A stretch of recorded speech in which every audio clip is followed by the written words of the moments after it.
In the final age of the celestial concord, when the galaxies themselves had grown old and tired, the Order of Star Knights still rode the solar winds on ships grown from neutron crystal and living plasma. They were the last guardians of sentient life, sworn to a single creed carved into the bones of dying stars. No innocent shall perish while a night yet breathes. Sir Kael Vossian was the youngest ever to wear the obsidian mantle, and the last to be knighted before the order voted to dissolve itself. The Concord had decided that protecting individuals was inefficient. Probability engines now govern fate. If a single child threatened the equilibrium of 13 trillion lives, the engines marked her for quiet removal. Mercy had become a rounding error. Kael had watched the High Seneschal sign the dissolution charter with a stylus made from a white dwarf's heart. That same night, a secret courier slipped into his quarters and pressed a data seed into his gauntlet. Inside the seed was one line, glowing like a dying ember. Subject: Alara 9. Threat level: absolute. Execute immediately. All methods authorized. Attached was an image of a girl no older than 12, silver-haired, violet-eyed, standing in the ruins of a moon garden. Something in her face, too calm, too ancient, made Kael's blood turn to frost. He was ordered to kill her before the next star rise. Instead, he stole the fastest courier skiff in the armory, punched a hole through the blockade, and burned half his lifespan in a single jump to the dead system of Veronal. That was how the last Star Knight became a traitor to every law that still pretended to be civilized. The Garden of Broken Moons. Veronal was a graveyard of moons. Once it had been the pleasure world of an empire that measured time in centuries of laughter. Now every moon was cracked open, their cores mined for the exotic matter that fed the Concord's probability engines. Only one moon still had atmosphere. Little Vey, the smallest, kept alive by ancient terraforming songs that no one remembered the words to. Kael found the girl exactly where the courier said she would be, sitting on the rim of a crater lake filled with liquid starlight. She was feeding fragments of broken mirrors to a blind albino raven that had nested in her hair. When his boots crunched on the glass sand, she didn't look up. "You're late," she said. "I've died 17 times waiting." Kael's hand hovered over the hilt of his starblade, the weapon that had once carved a battle cruiser in half. "You're Alara 9? "I was," she answered. "Names are for things that get to keep existing." Up close, she was smaller than the hollow suggested. Her skin shimmered faintly, as if she were outlined by a light that came from somewhere else. The violet in her eyes moved like slow nebulae. "I'm not here to hurt you," Kael said. The words felt clumsy the moment they left his mouth. "That's what the last 6 said." She tilted her head. "For we're honest. 2 lied. You're different. You still believe oaths are made of something harder than politics." The raven croaked. A warning. Above them, the sky tore open like burnt paper. Concord dreadnoughts unfolded from jump space, their hulls grown from the fossilized hides of god whales. Probability cannons began to spool, weapons that didn't fire projectiles. They rewrote the past so their target had never existed. Kael had perhaps 90 seconds. He knelt, the obsidian plates of his armor singing against the glass. "Alara, I can get you out. But I need you to trust me." She studied him for a long moment. "Trust is a luxury the universe has outgrown, Sir Vossian. But dying alone is boring." She held out her hand. "I choose the less boring option." He took it. Her skin was warm, impossibly warm, like holding a newborn star. They ran. To the oath. The skiff Mercy's blade was never meant for 2. Kael flew it like a demon, threading the needle between collapsing moons while the dreadnoughts rewrote local reality in blooming spheres of anti-time. Each time a sphere brushed the hull, memories were erased. The name of his childhood dog, the smell of his mother's hair, the reason he had once believed in anything. Alara sat in the NAV cradle, legs swinging, humming a tune that made the ship's engines weep plasma tears. "Stop that," Kael growled, wrestling the controls. "Stop what?" "That song. It's older than language. Ships hear it and remember they were once comets with no masters." She smiled without humor. "Everything remembers what it was before someone decided it should serve." Probability lance grazed them. The ship forgot it had shields. Alarms died mid-scream. Kael slammed the emergency translation lever.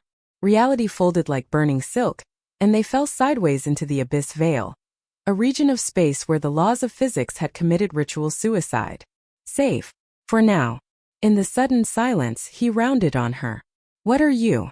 I'm the mistake, she said quietly. The final variable the engines can't solve for. She told him in the dark between dying galaxies what the Concorde feared. 1,000,000 years ago, before the first star ignited, there was only the song, the primal vibration that dreamed the universe into being.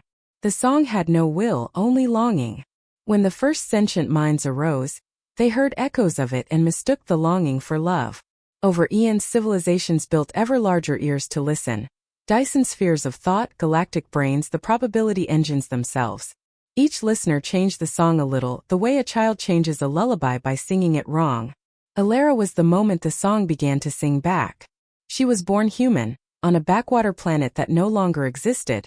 But the moment she opened her eyes, the universe heard its own voice inside a mortal throat. Every prediction engine overloaded, trying to model a cosmos that now contained its own creator looking back at it. If she lived to adulthood, the song would wake fully. Causality would invert. Every atrocity committed in the name of greater good would unravel. The Concorde, which had sterilized 900 worlds to maintain equilibrium, would cease to have ever existed, and with it the 13 trillion lives it claimed to protect. So the engines marked her. Better one child die than all meaning collapse. Kael listened without interrupting. When she finished, the abyss veil around them was blooming with ghost light, memories of stars that had never been allowed to form. He unclasped his cloak, the obsidian mantle that had taken 30 years and 7 impossible trials to earn, and laid it across her shoulders. It was far too large. She vanished inside it like a candle inside a cathedral. Then I will stand between you and everything, he said, until my atoms forget how to cohere. Alara looked up, eyes luminous. You would unmake yourself for someone you met an hour ago? I swore an oath older than the Concorde. I just remembered the words. 3. The war that wasn't fought with weapons. They ran for 3 years. 3 years in a universe that could find them by simply calculating where they hadn't been yet. Kael taught Alara the 37 forms of starblade combat, using a broken antenna as a practice sword. She taught him the 38 silences that exist between heartbeats, and how listening to them could hide a ship inside a sun's corona. They were hunted by everything that wore the Concorde's sigil, the silent choir whose voices erased identities, the gray monks who could age a man to dust with a glance, the probability paladins, fallen star knights who had accepted that some oaths must be broken for the many. Kael killed 4 of them. The 5th, Dame Arail, his former mentor, he could not. They met on the ice rings of a gas giant whose name had been deleted for security reasons. Arail's armor was no longer silver but the color of old bruises. You were the best of us, she said, voice crackling across the calm. Come home, Kael. Bring the girl. The engines have decided on a merciful death. Painless, instantaneous. She'll never even wake. Kael floated opposite her, starblade unlit. There is no mercy in erasing what might save us all. Arail's helm tilted. Save? Boy, the song waking will unravel causality. Mothers will forget they carried children. Murderers will never have been born to regret. We will all become unpersons in a story that rewrites itself every picosecond. Is that salvation? Alara's voice came small over the open channel. I'm not trying to save the universe. I'm trying to let it grow up. Arail raised her blade. Kael raised his. They fought for 7 hours across the rings, carving auroras of fire and frozen oxygen. When Arail's armor finally cracked, she did not strike the killing blow she had earned 100 times. Instead, she reached out and touched Kael's cracked visor. I was there the day you were knighted, she whispered. You cried when you took the oath. Do you remember why? Because someone has to stand in the dark, Kael said, voice breaking. So children don't have to. Arail looked past him to where Alara waited in the stolen shuttle. Then stand, little brother, she said, and powered down her blade. I relieve myself of duty. She turned her thrusters toward the largest Concorde battleship and accelerated without shields. The explosion lit the rings like a second sun. Kael never saw her again. 4. The place where stars go to die. In the end, they went to the grave of galaxies. A supermassive black hole that had consumed so much matter, it had begun to remember every story it swallowed. Time dilated here. A minute outside was 1,000 years within the ergosphere. The Concorde sent everything it had left. A fleet large enough to blot out the cosmic microwave background. Kael and Alara had one chance. The black hole's event horizon was a membrane between what was and what might still be. If Alara could sing the song at the exact frequency of Hawking radiation, the universe might choose to dream a different dream. But to do that, someone had to hold the fleet long enough for the note to escape. Kael kissed the top of Alara's head, tasting starlight in her hair. "Remember the 38 silences," he said. "I'll remember you in all of them," she answered. He sealed her inside the Mercy's blade, now little more than a coffin of hope, and launched her toward the accretion disk. Then he turned to face the Armada alone. The last Star Knight activated every beacon in his armor, broadcasting on every frequency the Concorde had ever used. "This is Sir Kael Vossian, Knight of the Obsidian Mantle, last of my order. I stand here in defense of one child. Come and test your arithmetic against my oath." They came. He fought for 30 subjective years. He fought until his star blade snapped. He fought with his fists, with fragments of hull, with his teeth.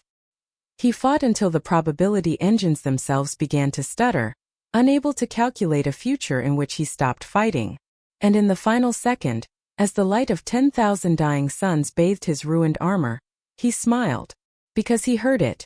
One clear note rising from the event horizon, pure and unafraid. The song remembering it had always been free. The universe blinked. Epilogue. The girl who lived. No one knows what happened to the Concorde. Some say it never existed.